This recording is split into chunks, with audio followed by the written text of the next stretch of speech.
Andrés Manuel López Obrador, el candidato presidencial de las izquierdas, visitó nuestro estado hace unos días para primero realizar un foro sobre turismo en Acapulco y prometer que el tianguis turístico regrese al puerto, este tianguis que ha sido declarado itinerante por la Secretaría de Turismo. López Obrador por la tarde de ese viernes estuvo también en Chilpancingo, en la capital del estado, en un encuentro masivo con miles de simpatizantes venidos de todas las regiones del estado, en las que repitió prácticamente el mismo discurso de un gobierno honesto, republicano, cargado de principios éticos y morales en caso de llegar a la presidencia de la República, pero ninguna propuesta concreta para el estado de Guerrero y especialmente para los ciudadanos guerrerenses. Muy buenas noches, este es el Café de Nadie, este es el primero de varios temas que abordaremos esta noche y me dará gusto hacerlo en compañía de mis colegas y amigos panelistas, Octavio Navarrete Borjón. Octavio. Buenas noches, Nezahualcóyotl Bustamante, buenas noches, auditorio. Enrique Caballero. Muy buenas noches, un gusto estar con ustedes. Y el maestro Baltasar Hernández. Baltasar. Otra vez los cuatro aquí juntos, bienvenidos, buenas noches, adelante. Pues, ¿con quién comenzamos para analizar la visita de López Obrador, que es la segunda de un candidato presidencial a Guerrero? Ha hecho lo propio ya el señor Peña Nieto. Esta misma semana estará también Josefina Vázquez Mota, también el viernes 27, y parece que les gusta a los candidatos venir en día viernes a Guerrero. Octavio Navarrete. Para pasar por Acapulco seguramente y tomarse un rato de merecido asueto porque están muy agitados los tiempos. Me parece que a López Obrador le va cuando menos mejor que a Enrique Peña Nieto. Hace una propuesta más completa, bueno, estamos en tiempos de prometer, podría haber prometido hasta 2 tianguis, pero Peña Nieto dice que va a no hacerlo itinerante, sino un tianguis afuera y otro adentro de Acapulco. Y López Obrador va más allá, hay que recuperarlo. Lo que llama la atención es que ambos se reunieron en el mismo lugar y con el tema del turismo.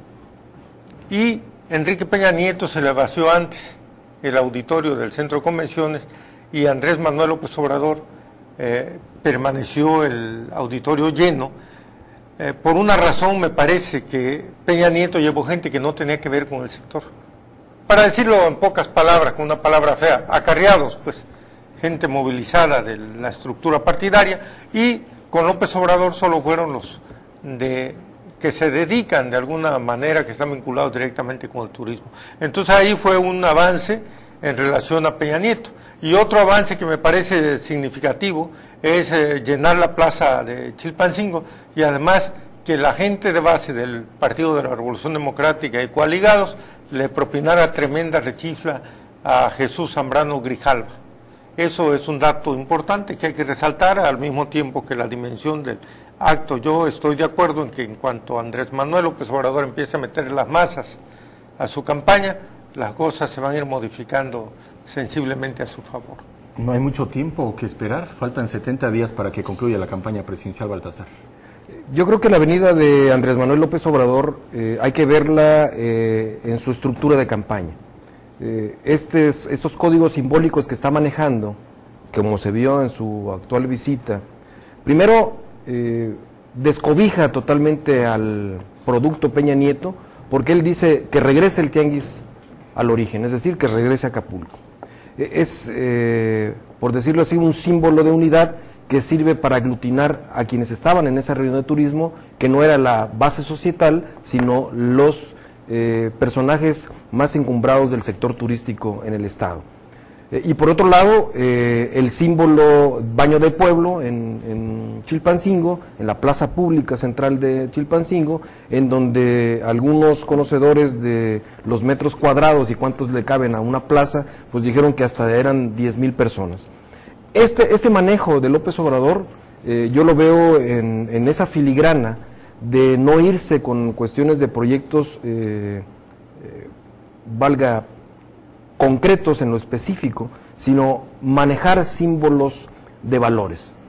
Se aúna la visita a Chilpancingo con cuestiones de un lenguaje coloquial, un lenguaje cercano que le ha dado dividendos a López Obrador, y en ese sentido creo que está rescatando lo más eficaz que le resultó hace 6 años en la campaña de 2006 y empieza a estar jalando, entre comillas, jalando a ese público que ve a Andrés Manuel López Obrador como una opción en contra del status quo, del establishment establecido. En ese sentido, creo que la visita de López Obrador cumple con las reglas del marketing político y empieza a sumar, sobre todo porque el PAN está haciendo una lucha frontal con el enemigo común, que ya no es López Obrador, sino es Enrique Peña Nieto, y en ese sentido, en este desbarajuste que hay entre PAN y PRI, el que está saliendo beneficiado en términos de las encuestas y en términos de la percepción social, está siendo Andrés Manuel López Obrador. Creo que en ese sentido tiene una ventaja con respecto al candidato Enrique Peña Nieto del PRI, porque efectivamente, como decías Octavio, los resultados de la visita de Enrique Peña Nieto no fueron tan halagüeños, no fueron tan evidentes como lo fue con López Obrador. Enrique Caballero, ¿qué dicen las encuestas? ¿Cómo va López Obrador? Andrés Manuel superó a Josefina Vázquez Mota en la encuesta Milenio GA-ISA durante un día. Sí, durante un día. Claro. Ya ahorita otra vez está Josefina Vázquez Mota arriba por 2 puntos en esa encuesta, que también hay que decir que en una ocasión sumaba 113, ¿verdad? Por ejemplo, ¿no? María de las Heras dice que hay que ajustar las encuestas. Así es, así es. María de las Heras, presentamos su encuesta la semana pasada. Creo que es una de las encuestas más atendibles. Primero hay que pensar que si alguien tan vinculada con el PRI, como es ella, por quien está casada, te dice que el PRI en realidad nada más está llevando ahorita 8 puntos de ventaja y no los 31 que le llegó a dar en la encuesta de Milenio GA-ISA, bueno, quiere decir que esto es más atendible, ¿no? De cualquier manera, las últimas cifras de Milenio GA-ISA bajan 10 puntos ya a Peña Nieto, lo ponen en 45, y bueno, Josefina empieza a recuperar y está en 27 y Andrés Manuel está en 25. Y esto es con todo con votación efectiva total. Si tú quitas si agregas el asunto de los indecisos, entonces la diferencia ya no es tanta, la diferencia en realidad sería, Peña Nieto traería unos 37 puntos y Josefina es una diferencia de 14, trae como 23 y Andrés Manuel 21. Entonces, bueno, todavía está esto por ajustarse. Creo que la visita de Andrés Manuel fue una visita positiva para él y para su equipo. Esto de la rechifla, ¿verdad?, para líder nacional del PRD, bueno, pues habla de que no estuvieron muy de acuerdo, ¿verdad?, y con las candidaturas locales, ¿verdad?, y también las federales, ¿verdad? Aquí con Esperanza Guerrero son cosas que suceden, son cosas que pasan, pero yo creo que le fue bien y yo auguraría muy buenos resultados, la verdad, para Andrés Manuel López Obrador aquí en el estado de Guerrero, sobre todo en Acapulco. A mí no me queda la menor duda de que si fuera hoy la elección presidencial, así como si fuera hoy la elección presidencial seguramente Peña Nieto sería presidente, si fuera hoy la elección presidencial, Andrés Manuel López Obrador ganaría en Acapulco. Y curiosamente no necesariamente tendría a Peña Nieto en segundo. Aquí en Acapulco Peña Nieto pudiera irse hasta un tercero, por lo menos en la percepción. Sí, en encuestas llegamos a estar hasta un punto arriba, llegó a estar el Partido Acción Nacional. Claro que ahora ya ponme lo que es movilización y los recursos que están manejando y el día de la elección, y pues esa ventaja pudiera en el momento de desaparecer. López Obrador llega a un estado muy perredista, muy obradorista ciertamente, y lo hace, pero creo, por ejemplo, que ayer el domingo en Monterrey, López Obrador plantea propuestas muy concretas, que es fijar una alianza directa con los empresarios, dice él, y lo hace en el centro, en el corazón industrial del país. Pero en Guerrero, digamos, da clases de historia en la plaza pública diciendo cuando Santana fue derrocado por Juan Álvarez mediante el plan de Ayutla. Y bueno, a mí me parece que era una buena oportunidad para plantear cosas muy concretas en Guerrero, por un lado. Y por el otro, algo que ya habíamos atisbado acá en algún programa, era la idea de que iba a generarse una división que se vio clara, Octavio, en efecto, entre la base militante y la clase dirigente del partido. Fue escandalosa ahí la ruptura que se evidenció, que se dejó clara sobre eso. Por cierto, en estos días, esta semana, se hará el resultado de otra encuesta acá en Acapulco, por cierto, para designar candidato a la presidencia municipal. Una encuesta que me parece debería ser, es Agualcoyo de auditorio, debería tener ponderaciones Es decir, el debate ahorita está en que si quedo en segundo lugar en la encuesta, tomo las dos sindicaturas y el presidente empieza a escoger. Me parece que no. Si tienes el segundo lugar con el 45% contra el 55% del ganador, tienes derecho a una o dos sindicaturas. Pero si saca lo que va a sacar Evodio Velázquez en cualquier encuesta seria, el 4 o 5%, deberá empezar a escoger las regidurías a partir del número 20, es decir, de las que nunca van a ganar. Ese es el problema de las encuestas, por eso están ahorita muy cuestionadas en el PRD, porque si se trata de nada más inscribirse, pues nos inscribimos, cualquiera de nosotros, y aunque saque un voto, es el tercero que escoge. No, debe haber una ponderación. Es con lo que no contó Evodio Velázquez, entonces está manejando una fraseología poco fraternal, poco cordial ante Luis Walton, ¿no? De hecho repite algunas cosas, y ahora Fermín Alvarado se mete groseramente, eso es una grosería, al proceso interno de otro partido, y dice, ¿por qué no le dejamos que participe Evodio, que está más joven, y no el que siempre ha perdido? Eso no se vale. O sea, Fermín Alvarado, en consecuencia, lo que debería hacer es cederle la candidatura a Evodio Velázquez, la candidatura del PRI. Entonces, Evodio Velázquez en este momento ya se está percibiendo, creo que no es así, pero así lo percibe la gente, como una candidatura tripulada por una fuerza externa a la izquierda y al Partido de la Revolución Democrática. Él, como joven talentoso que es, debería cuidarse de esta apreciación porque tiene mucho futuro político por delante, independientemente de que cómo quede en esta aventura contra Luis Walton, que me parece que ganará cualquier encuesta en Acapulco de calle. Tiene mucho futuro Evodio Velázquez y debería cuidarse de que no lo vincularan con fuerzas externas a las que el perredismo de base no puede ver ni en pintura.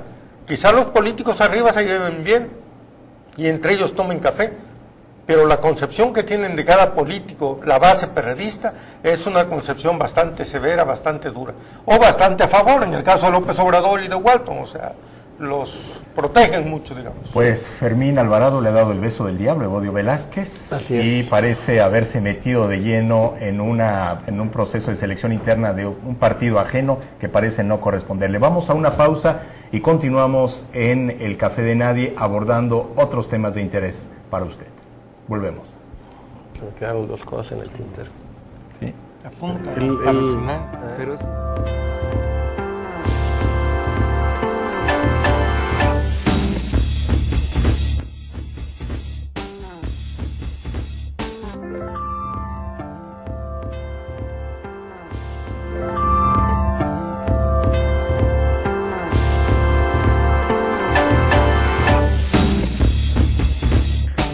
El martes 17 de abril fue creada en el Congreso formalmente la Comisión de la Verdad que investigará crímenes de lesa humanidad cometidos durante un decenio, entre 1969 y 1979. Entre los 60s y 70s, se dice en este estado, que ocurrieron, delitos operados, instituidos por fuerzas policíacas y militares contra la disidencia y la diáspora en la entidad.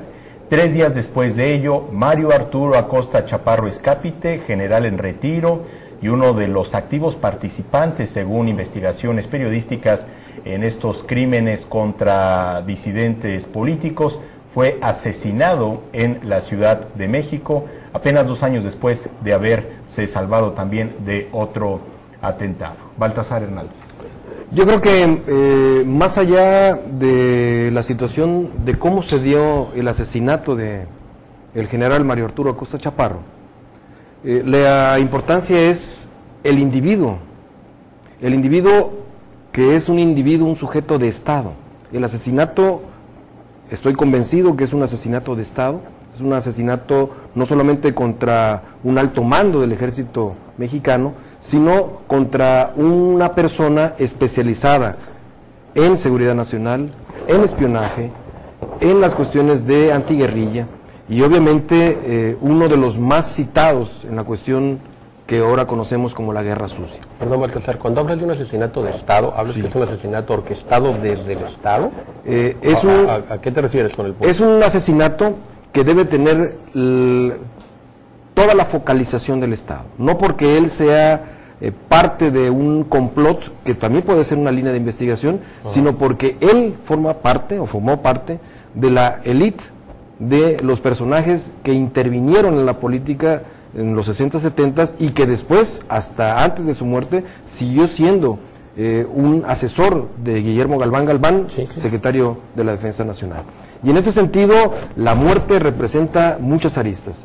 Primero, él como personaje conocedor, importante cúmulo de información, a quién beneficiaba y a quién perjudicaba. Independientemente de las instituciones del Estado mexicano, Acosta Chaparro estaba trabajando actualmente, como se vio en 2010, cuando le disparan en el abdomen y se salva de la muerte. Hace 2 años estaba secuestrado Diego Fernández Ceballos, pero en esta vez no escapa, ¿no? 3 balazos certeros a la cabeza, yendo a recoger un carro que tenía en un taller mecánico, y evidentemente se abren muchas líneas de investigación.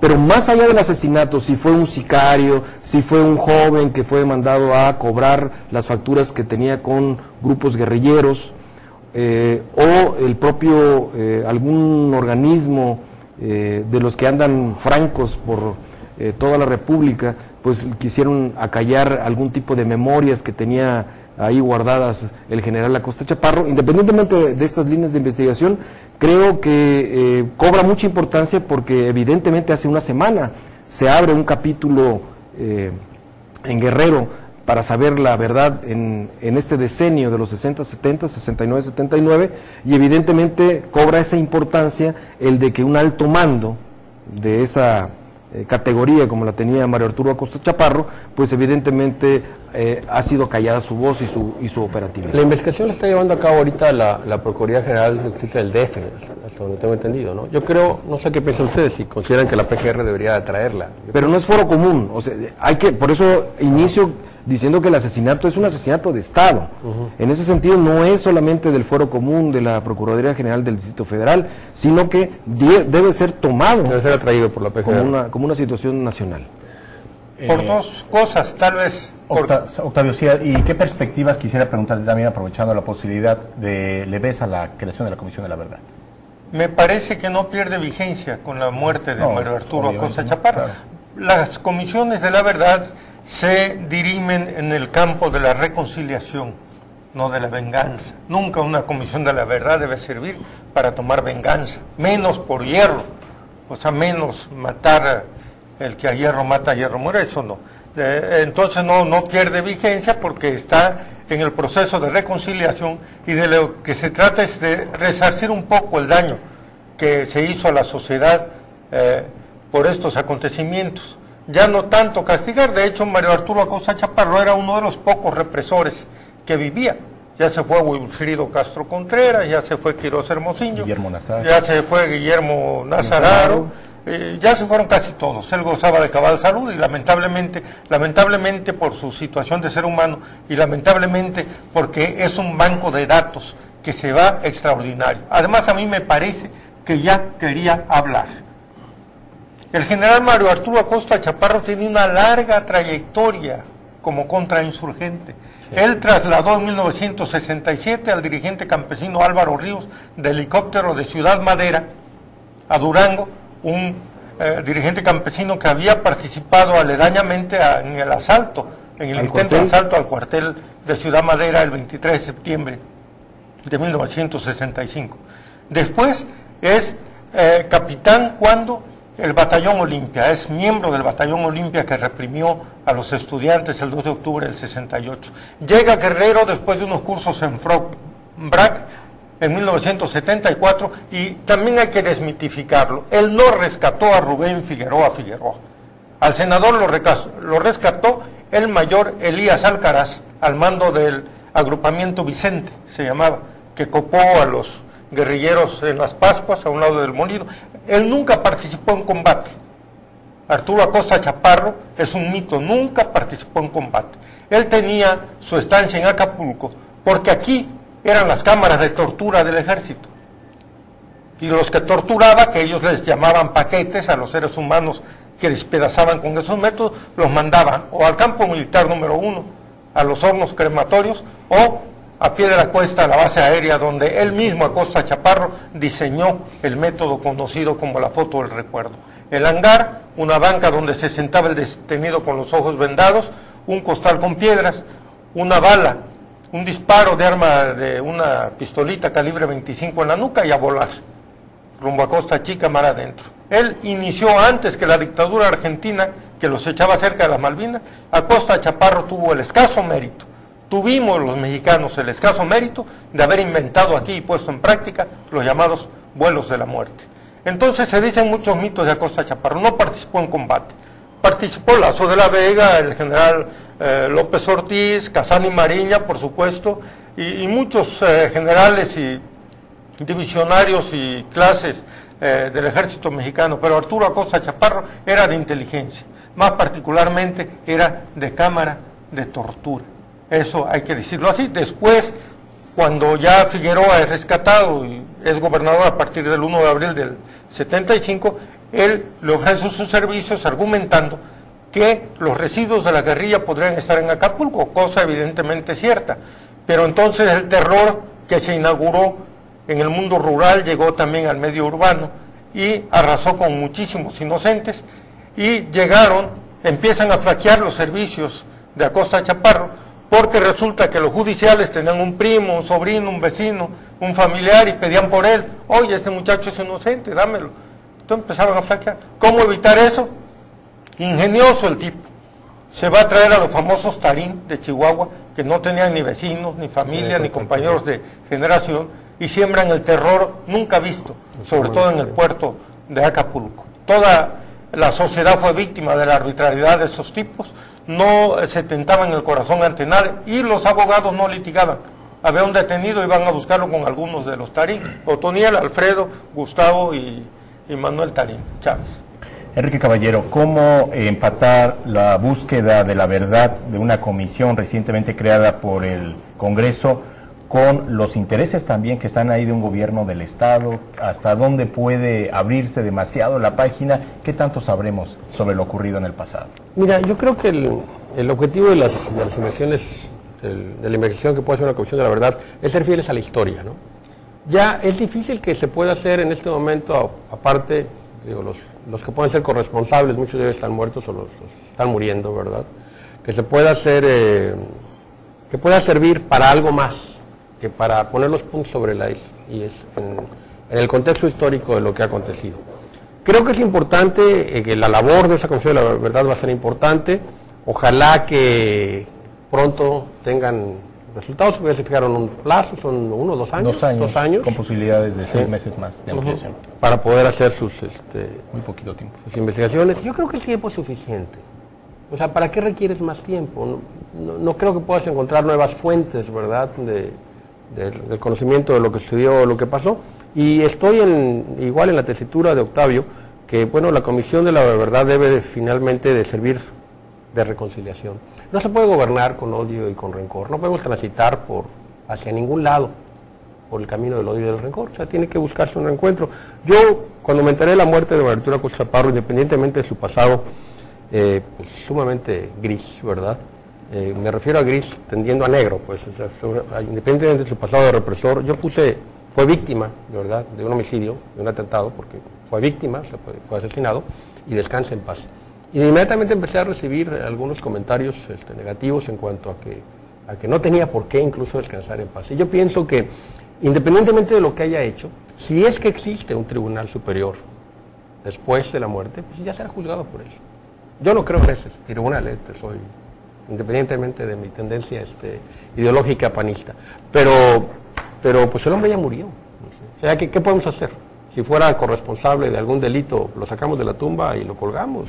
Ya no tiene ningún sentido, ¿no? Pues bueno, se ha creado la Comisión de la Verdad, como ya decíamos, y días después se presenta esta lamentable pérdida en términos de todo el bagaje de información que se lleva a la tumba. Mario Arturo Acosta Chaparro Escápite. Asimismo, habrá que decir que en reportajes periodísticos se da cuenta de lo que viene aquí apuntado Octavio, de cómo estos vuelos de la muerte en los aviones de fabricación israelí Areva, que salían, despegaban del campo de la base aérea militar de Pie de la Cuesta, pues prácticamente dejaron desaparecidos a decenas y cientos de insurgentes, guerrilleros y militantes políticos en contra del régimen de Estado. ¿Algún comentario antes de la pausa? Un comentario yo, mira, hay que recordar quién era Mario Arturo Chaparro en el momento de su muerte. Él era un general retirado, condecorado en 2008. Digo, eso también hay que decirlo, que estaba cumpliendo algunas labores de inteligencia muy importantes en contacto con narcotráfico. Eso es algo que yo lo que sí quiero decir sabe, pues. es condecorado, pero a través de todos esos ejercicios represores. Ah, claro, sí. Entonces no queremos venganza, pero sí hay una justicia, el Y hay que concepto aclarar justicia. las cosas, porque por ejemplo, Mario Arturo Acosta Chaparro es el general A2 en Aguas Blancas, pero es el general X, el que dialoga a nombre de Felipe Calderón con los jefes de los cárteles mexicanos. Pausa, nos vamos a la pausa. No los pueden agarrar, pero dialogan con ellos. Y volvemos, después de ella estamos en el Café de Nadie. No se dejó él. Quisieron poner GPS, Galván le quiso poner GPS Sí, para agarrar al pues, Chapo, pero no, por no, eso, no. pero si hubiera sido guerrillero.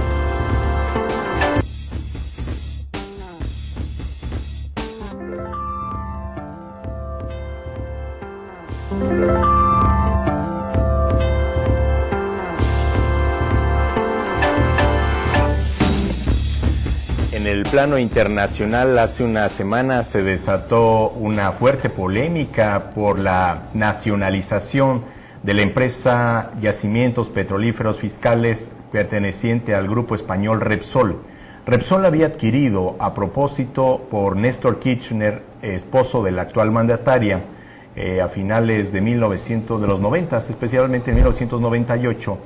Adquirió esta empresa, se entregó prácticamente a particulares, a Repsol, a este gigante español de hidrocarburos, y hace una semana la presidenta Cristina Fernández decidió que este bien estratégico del país, el petróleo y el gas, pasan a ser soberanía del Estado argentino.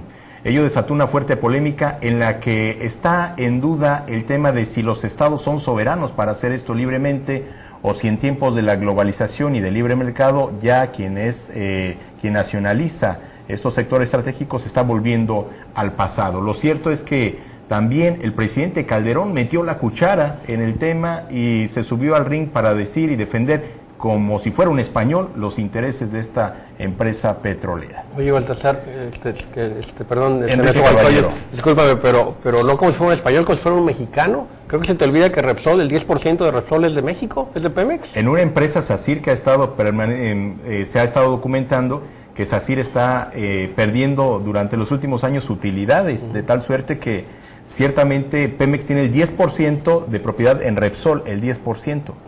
Pero México, me parece, no era el estilo diplomático de reclamar a una jefa de Estado si nacionalizaba o no. En todo caso tenía que recuperar su parte y decir, señores de Repsol, ustedes me tienen que dar cuentas a mí, no el Estado argentino. Yo creo que ya no nacionalizó Pemex, ¿eh?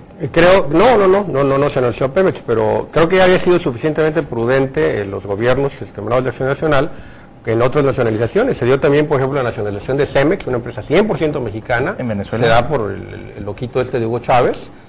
Por el presidente Hugo Chávez. Aquí tampoco caigamos en el discurso calderonista. No es discurso calderonista, la verdad. Alguien que lleva 11 años en el poder y que juega como juega la política en Venezuela, atacando a sus contrincantes por su teórica preferencia sexual, que manipula el padrón electoral. Para mí me parece un hombre que está fuera ya de su cabal. O sea, no es alguien que está en pleno uso de sus facultades mentales. No, es el discurso de la derecha. No, fíjate que no, Andrés Manuel no está loco. Andrés Manuel es un hombre bien intencionado, inteligente, limitado, siento yo, pero es un hombre capaz, o sea, es un hombre que tiene cierta capacidad, pero digo, Hugo Chávez para mí es alguien que no merece mucho respeto. Nos estamos desviando. Pero estamos desviando del tema. ¿Qué pasa con esa nacionalización? Yo creo que Cristina Fernández de Kirchner, la presidenta de Argentina, estaba en su pleno derecho de hacer la nacionalización. Los estados son soberanos. ¿Error? Yo creo que sí. ¿Tú, si tienes lana, le metes a Argentina? ¿Tú inviertes en Argentina en este momento? Yo no invierto un peso en Argentina si tengo la sospecha de que en un momento dado mi recurso lo puede en un momento dado tomar el Estado. Yo, con el debido respeto a la mesa y al auditorio, creo que la argumentación, Enrique, esa argumentación es una argumentación que hemos visto durante los últimos 11 años. Y es una argumentación que es el producto de las ideas neoliberales en donde el mercado está por arriba de las cuestiones sociales.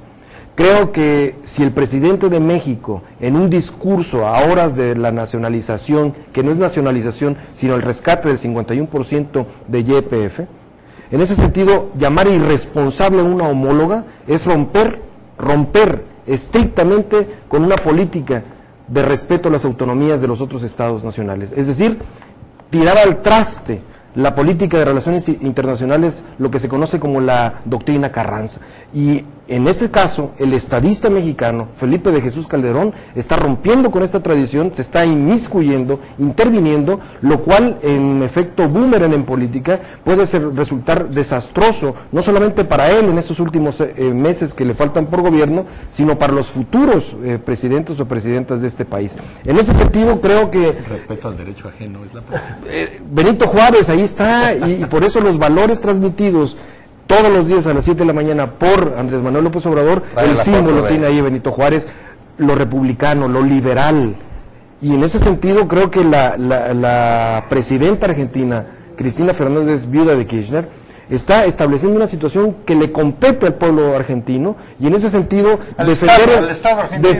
depender el 10% de México en esta empresa, cuando tenemos un Pemex que se gasta 30,000 millones de dólares anuales por la compra de gasolina, cuando somos productores internacionales de crudo, eso sí es una verdadera hecatombe, es un apocalipsis esta situación. Creo que el haber metido Calderón esta situación irreverente con respecto a una homóloga que se sale de la cumbre latinoamericana, se salió un día antes, yo creo que previniendo estas situaciones del dictamen de la nacionalización de YPF, es clara muestra de que nuestro gobierno está apegado totalmente, sin ningún sentido de oportunidad ni de opción, para la globalización. En ese sentido es peligroso porque también los estados nacionales tienen todavía, creo yo, ciertos grados de autonomía. Tienen que tener 100% de autonomía.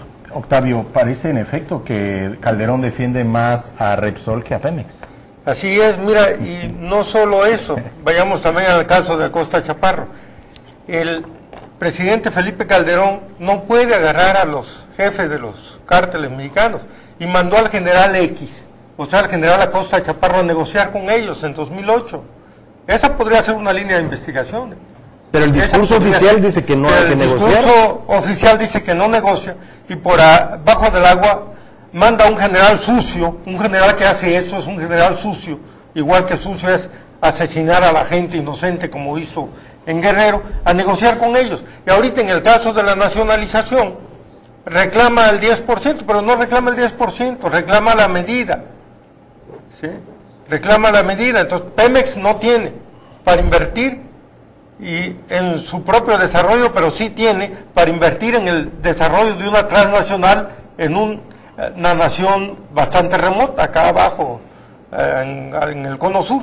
Entonces esa es una incongruencia mandar a Acosta Chaparro a negociar con los cárteles, mientras supuestamente se les combate, no los encuentra, pero aquel sí los encuentra para negociar con ellos, y es una incongruencia que defiendan una inversión cuando no tienen ni un peso para invertirlo en una par estatal que necesita muchas inversiones. En refinerías como es Pemex, ¿no? Entonces, ahí hay una incongruencia. Y luego el tono grosero en que dice, jamás un presidente mexicano se había referido, bueno, sí, Fox con Fidel Castro, rompiendo también la tradición, en esos términos a un homólogo, que además es mujer, ¿no? Es decir, dice, eso solo se haría si no está en sus 5 sentidos, ¿sí? Loca e irresponsable. Por ahí le respondieron todos, criticando y preguntando si Calderón, dado las cosas que se saben, estaba en ese momento en sus 5 sentidos. Porque la auditoría de la Federación acaba de pedir la lista de gastos en vinos que se hace en Los Pinos, porque parece que hay un consumo de alcohol bastante elevado por ese rumbo.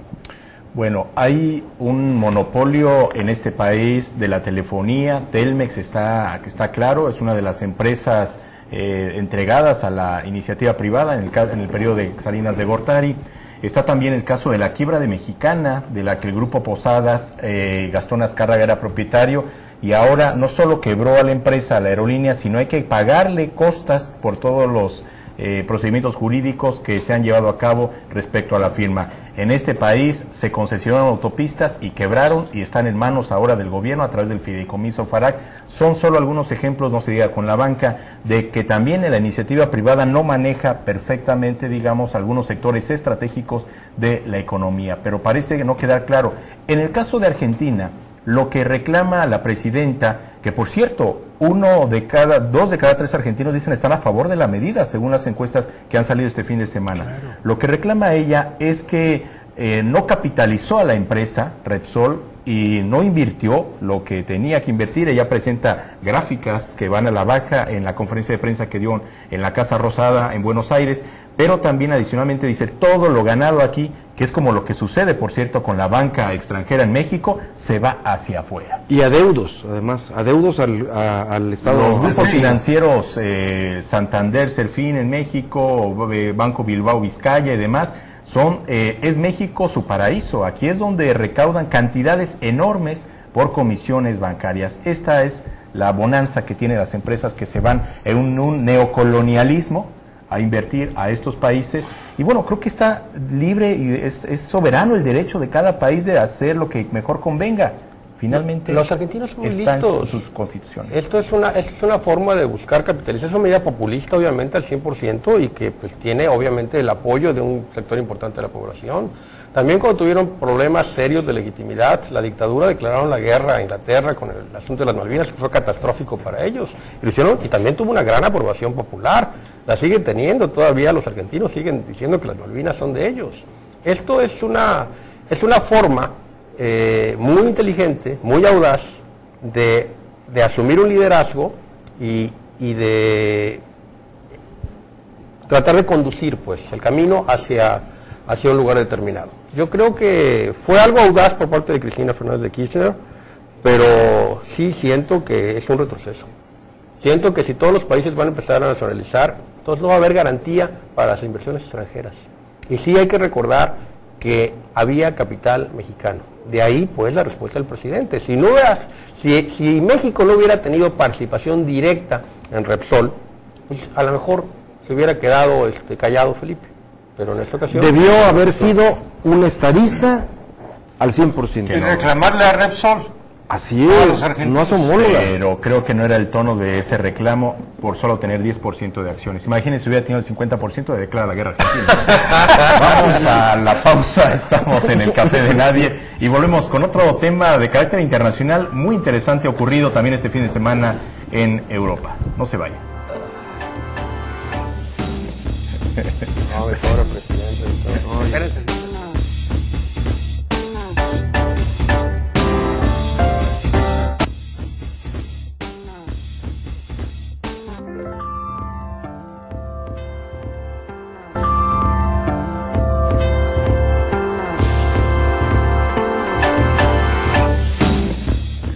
Desde 2008 el mundo se ve amenazado por una tormenta financiera, quiebra de bancos, bancarrota casi prácticamente de algunas naciones.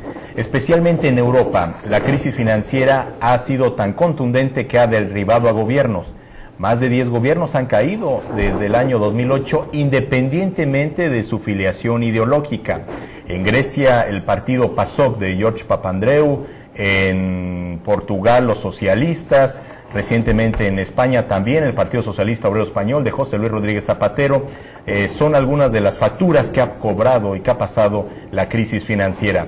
El pasado domingo en Francia, en la primera vuelta de la elección presidencial, François Hollande, candidato del Partido Socialista, se apresta para conseguir el triunfo el próximo 6 de mayo en la segunda vuelta de la elección a la que irá también Nicolás Sarkozy, el presidente conservador ultraprotagonista, y además amenaza este eje que se había creado entre Alemania y Francia. Por cierto, en el país teutón, en Alemania, se llevará a cabo también elecciones para renovar a la canciller el próximo año.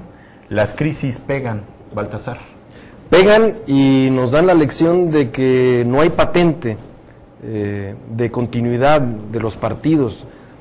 sobre todo los partidos de centro o de centro derecha. En el caso de Francia, por ejemplo, Sarkozy, aún casado con la belleza de Carla Bruni, está por abajo de François Hollande.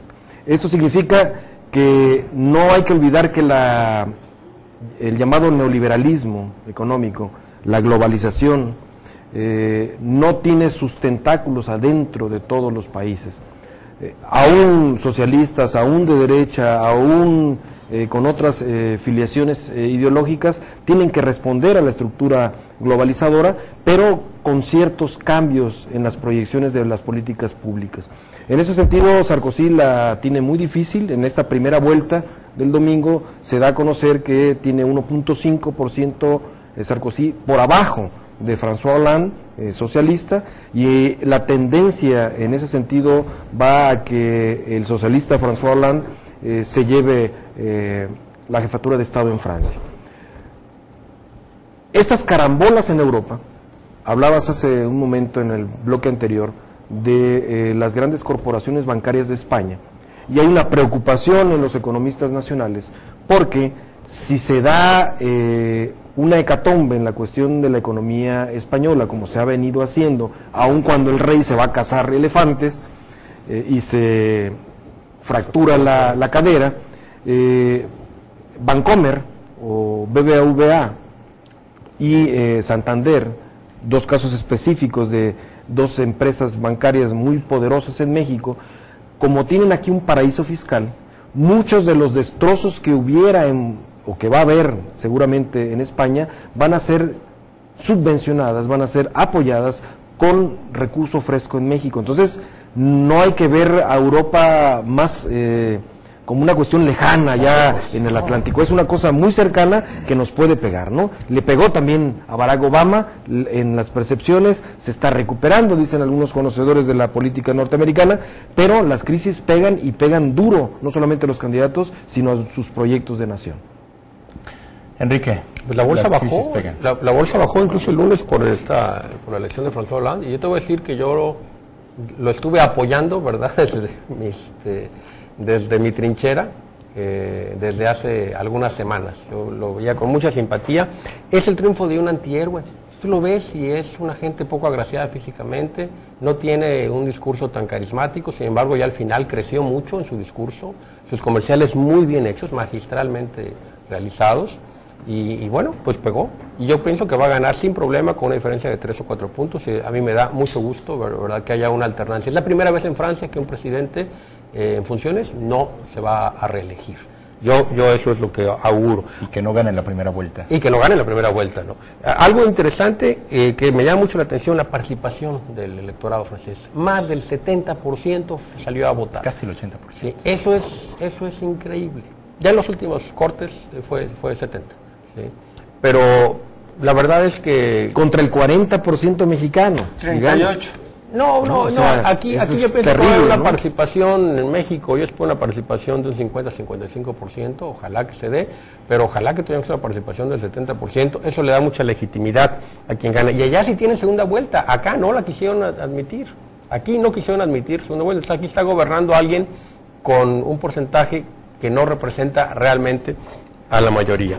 Pasaron más cosas en Europa. El lunes a las 7 de la noche le estaba entregando el primer ministro Mark Rutte su renuncia, ¿verdad?, a la reina Beatriz, porque ya no pudo mantener la coalición de gobierno. Por estos problemas. En Holanda. En Holanda.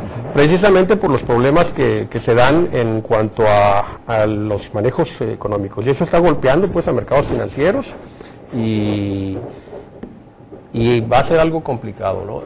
Algunas señales positivas de François Hollande, ya dijo que él va a estar pues apegado a ciertos lineamientos de la OTAN, por ejemplo, incluso dijo que estaría dispuesto a participar en una invasión militar a Siria si la OTAN lo requiriera.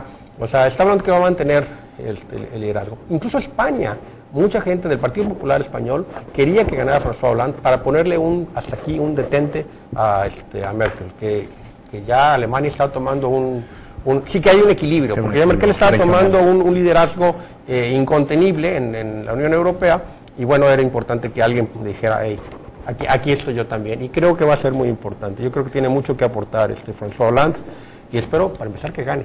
Hay algo importante también ahí, Marine Le Pen, la hija del fundador del partido de ultraderecha, Jean-Marie Le Pen. Jean-Marie Le Pen, tuvo 18%. O sea, es increíble. En un principio ella pensaba llamar al voto nulo y acabó teniendo 18% de votación. Resucita la ultraderecha, pero lo bueno es que no va a endosar ese cheque político, no se lo va a endosar a Sarkozy. Ya dijo que su gente, que vote por quien quiera votar. Algo importantísimo, Chirac votó por François Hollande y lo hizo público. Entonces, bueno, o sea, va a ser alguien de centro izquierda que va a tener influencia, ¿verdad?, de algunos grupos moderados también de centro y de centro derecha, ¿no? Su gobierno. Octavio, quisiéramos también electores más concientizados en nuestros países, en América Latina, en el que decidieran que no es la economía digamos, no es exitosa la economía y tiran a gobiernos. Claro, los comentarios que hacemos aquí en Café de Nadie de gobiernos, de procesos políticos en el extranjero, lo hacemos porque deben tener un correlato con la realidad. El primer ministro holandés, al no poder hacer coalición, le entrega su renuncia a la reina. Claro. Es lo caballeroso, es lo correcto. Aquí la izquierda está construyendo una coalición en Acapulco. ¿Cómo la está construyendo? No tenemos que ir con el que siempre pierde, no tenemos que ir con ese ofendiéndose, con un lenguaje poco cordial. Yo quiero ver a David Jiménez Rumbo en un mitin de López Obrador, después de todo lo que ha dicho López Obrador, el tercer mundo, que es un mantenido, que no sé qué, que ya se cansó de mantenerlo. Entonces, quiero verlo, eso es incongruente. Entonces, ¿cómo si estás atacando a Luis Walton en una forma poco cordial, poco caballerosa, con qué cara le va a levantar la mano después? Entonces la coalición se construye desde los temas y se construye desde el lenguaje. Si es un compañero con el que puedo ir, lo menos que puedo hacer es tratarlo con respeto, de igual a igual, sin sumisión, pero con mucho respeto y en un clima de cordialidad, y así se construye una coalición. No, para decir una mala expresión, no mentadas de madre, ni metiendo a gente de otros partidos a opinar donde no deben opinar. Bueno, habrá que decir una cosa, en Europa están claramente definidas los puntos de vista ideológicos. La derecha nunca negocia nada con la izquierda en Europa, eso está claro. El PP español con el PSOE español o con Izquierda Unida de Gaspar Llamazares jamás se sientan para ver, vamos a tomar la foto y tu candidato yo te lo paso y después el que rechazaste viene para acá. Habrá que decir, por este discurso también ahí, digamos, estéril en Acapulco, que si Walton va por la cuarta vez, François Mitterrand ganó la cuarta ocasión la presidencia francesa y por cierto tuvo un periodo extraordinario de la Quinta República Salvador francesa. Allende en la quinta. Abraham Lincoln en la novena. Lula en la cuarta. Silva, Así es que bueno, nos quedan unos minutitos que traíamos hoy de efemérides, mi querido Enrique. Bueno, 24 de abril, ¿verdad? Nacieron dos expresidentes de México, ¿verdad? Sebastián Lerdo de Tejada y también Manuel Ávila Camacho. Sí, Manuel Ávila Camacho. Derechista, soy presidente por la gracia. El último general. El presidente caballero le llamaban. Fueron dos presidentes emanados del Partido de la Revolución Mexicana. El papá del PRI, ¿verdad? Porque el abuelito era el PNR. Y nació el 24 de abril. Y también, bueno... Que tiene un encarno incómodo también, Maximino. Maximino, el carnicero, Maximino. Así se le llamaba. Era el represor. Tras de la silla. El carnicero. Era el represor. Poblano, él. Poblano, claro. Poblano de Teciutlán, Puebla. ¿Qué otra efeméride? Pues Gabriel Figueroa. Gabriel Figueroa, del cual tenemos mucho que comentar, ¿verdad? Digo, ¿Qué fecha nació él? 24 de abril de 1907. Y vivió 90 años. Murió el 27 de abril de 1997. Se lo recuerda sobre todo por su fotografía de Los Olvidados, una de las de Luis Buñuel. Y bueno, considerada también por la UNESCO Patrimonio Intangible de la Humanidad. Así la es. película Los Olvidados, un clásico que hay que verlo una y otra vez. Hay que verla. Se puede bajar en internet, véanla, vale la pena, la verdad. Y bueno, no nada más de Luis Buñuel, también estuvo haciendo la dirección de fotografía de películas de John Huston, una filmada aquí en México, Ismael Rodríguez. La Noche del Iguana, no sé si De Emilio recuerden. Fernández, de las mejores fotografías de María Félix, de Gabriel Figueroa, ¿no? Hay una Era anécdota. comunista, además, fue fundador del Sí. Partido Comunista Mexicano, Gabriel Así es. Figueroa. Hay una anécdota que estaba grabando una adaptación que hizo de Benito Pérez Galdós, Luis Buñuel, y están filmando en Cuautla, y le hacen una toma preciosa, ¿verdad? con el Popocatépetl y con las nubes blancas y todo esto. Ya tenía todo a cuadro para que saliera el diálogo. Llegó Luis Buñuel, la vio y la volteó, y volteó la cámara, y por poco irrompen ahí en ese momento con Gabriel Figueroa, y se filmó obviamente como lo quería filmar Luis Buñuel, ¿no? Pero un gran fotógrafo, un gran fotógrafo mexicano. Sí, reconocido internacionalmente. Muchas gracias, Baltasar Hernández. Gracias, Netza. Por tu presencia y tus comentarios. Gracias, Enrique, gracias, Octavio, y muchas gracias a todos los que nos observan todos los martes de 9 a 10 y en su repetición del domingo. Todos los comentarios positivos, las críticas son siempre bienvenidas. Muchas gracias por estar con nosotros. Y a propósito, quiero mandar un saludo al contador público Abel Bello Torres, compañero de generación de la preparatoria, a quien dejé de ver 30 años y nos topamos el otro día. Por accidente, él trabaja, me parece que en el ayuntamiento de Acapulco, y es un hombre de bien. Muy travieso era en la prepa, pero... En la era de hielo, ¿no? Era. Y opinó sobre el café de nadie. Por eso me reconoció, me habló y me dijo que nos veía y que quería que le mandara saludos. Bueno, ya está, a ver, lo recuerdo. Hay un dato muy triste porque no pensé que se acordara de eso. Iba saliendo yo de Coyuca y había un accidente y un compañero de la prepa estaba muerto. Yo llevé la mala noticia. A la prepa me impactó mucho, yo siempre le rezo a mi amigo cuando salgo. Y le doy gracias cuando regreso, ya regresé con bien, ya no le rezo. Carnal, gracias por cuidarme en la carretera.